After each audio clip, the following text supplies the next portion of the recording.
A flying adventure in the USA. The Stearman Crew now owns a Beechcraft D18 and is about to experience a new chapter in the land of superlatives. It all starts with a hearty breakfast. The crew makes plans. Now we'll drive out to the airfield and then head south so we can break in the aircraft a bit.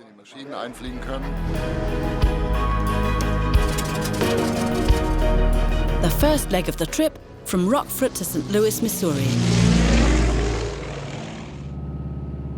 The weather is patchy.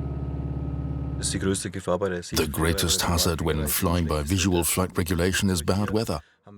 But this aircraft is equipped to fly with instruments too, and most of the crew is licensed to do so. Then fog from the Missouri River and curious people at the airfield. St. Louis is not just any old city. In 1927, the legendary Charles Lindbergh crossed the Atlantic non-stop in the spirit of St. Louis, an aircraft named after sponsors from this city. And this guy is not any old pilot. He's Albert Stix, the owner of a huge collection of historic aircraft.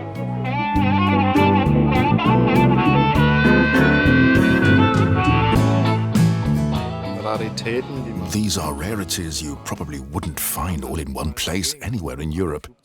And they're all still airworthy. But looking at all the airplanes can be exhausting. The barbecue is just the thing now, served up with a tip for our next stop. Tullahoma, Tennessee. The aircraft and its pilots find lodgings here. The Beechcraft Heritage Museum will have to wait till tomorrow.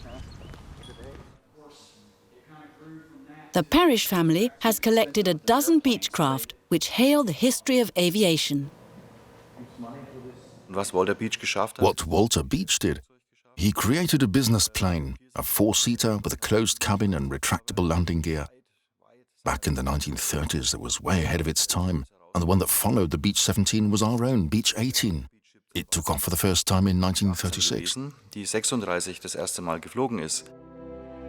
This red Beech, built in 1946, became a factory aircraft for Boeing after being in private ownership for a few years.